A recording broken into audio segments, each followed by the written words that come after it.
In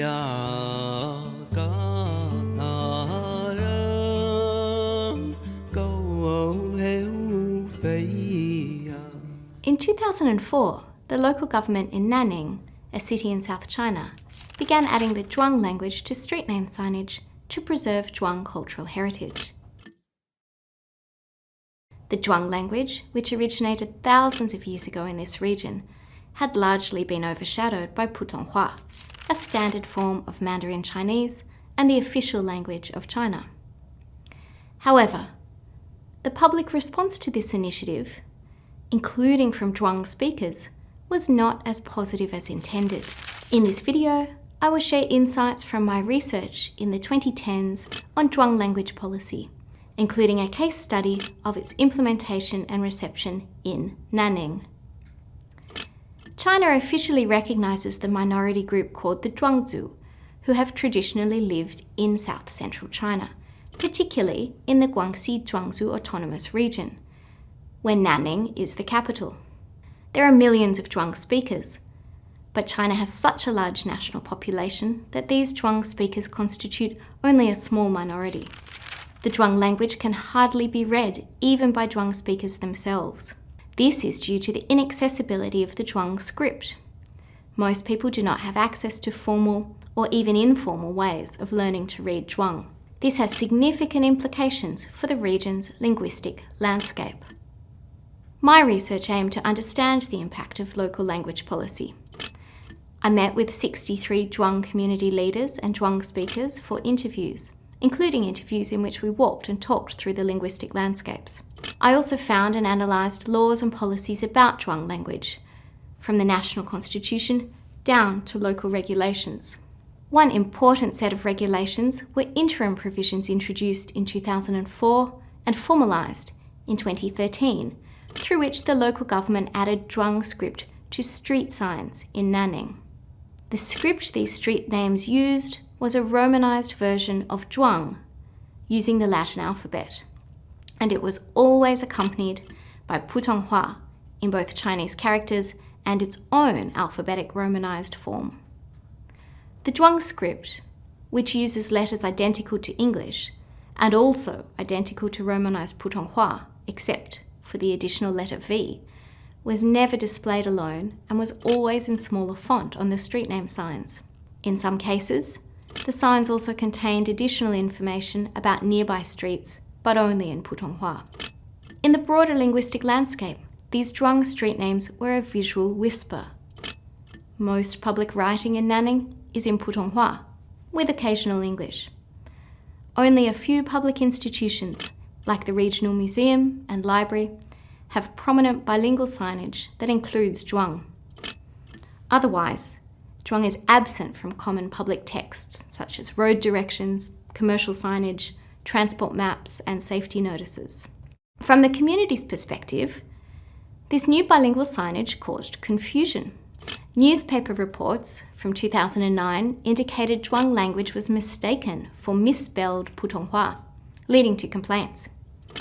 In my interviews, even some Zhuang speakers had been unaware of any Zhuang script in their environment, often mistaking it for English or Putonghua until it was pointed out to them, or until they started learning to read Zhuang as young adults, if they had that opportunity. Some were not aware that the Zhuang language could be written at all. 略过去，他可能也觉得这个是英文或者是拼音那种，但是又不是拼音，所以他不会觉得这个是壮文。 Because it is in pinyin script, no one pays it any regard. They can't read it. In the recent past, people even thought it was English or pinyin, something of that nature, but it is not pinyin, so they could not conceive it of being Zhuang script. Right. To look at it, it looks the same as English, I think. In my article, I argue that the invisibility of the Zhuang script is partly because people need to learn to read it, even if they speak Zhuang. My research, which includes reports and census data in addition to the interviews, shows that access to learning Zhuang literacy is very low. Additionally, people are not accustomed to seeing Zhuang as a public language or as a written language. Why is this the case? Besides its limited presence in public spaces, Zhuang is also largely absent from educational settings and from the media. There was an irregular newspaper in Zhuang and bilingual magazine in print when I began my study, but by the late 2010s, that magazine was only printed in Putonghua.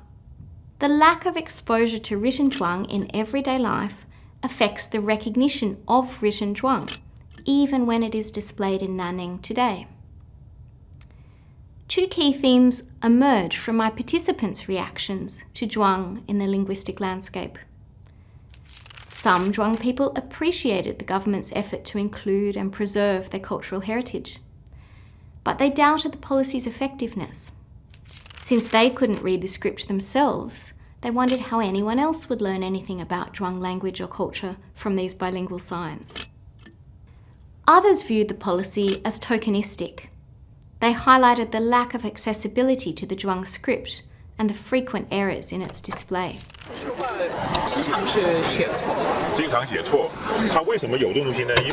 But I've heard it's often written wrongly. That's right, it's often written wrong, but no matter how erroneously those sorts of things are written, there is no one who can pick that out, because Guangxi people have no opportunity to receive a Zhuang script education. Who can read and understand?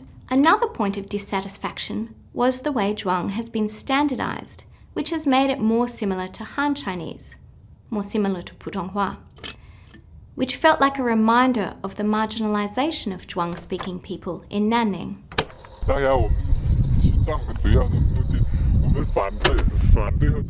This Zhuang writing, frankly, this grammar is in my view a really erroneous usage. It's completely Hanified Zhuang language. Our Zhuang script must have it as its goals opposing that. Guangxi's so-called standard Zhuang, which is not endorsed, it doesn't stick to the grammar of our mother tongue, so we feel relatively disgusted.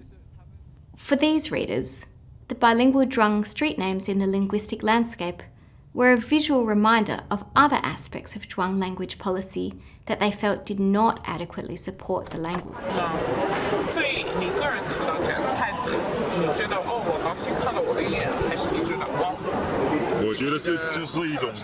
So when you see those signs, what do you think?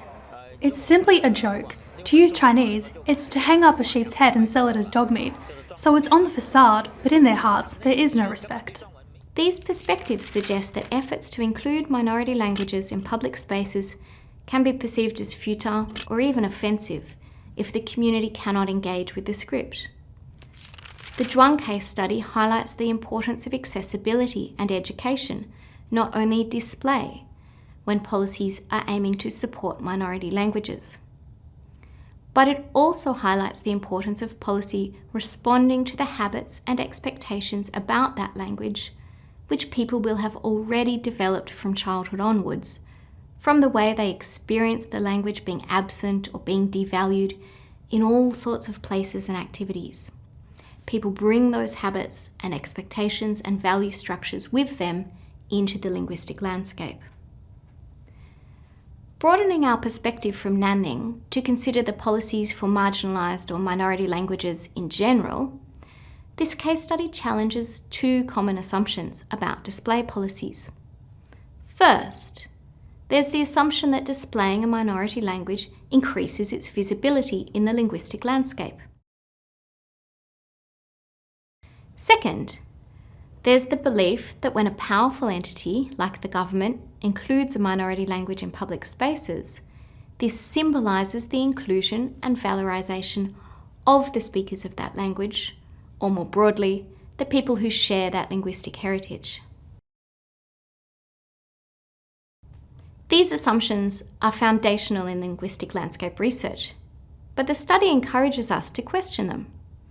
The findings suggest that public display policies need to be integrated with other language policies to be effective. In the case of Zhuang, literacy and script policies undermined the efficacy of Zhuang language displays, making them almost invisible. Hãy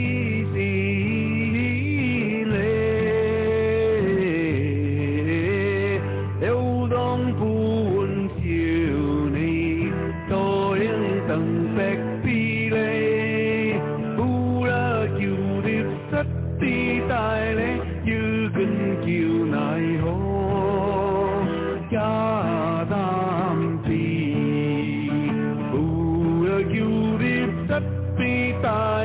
跟叫那。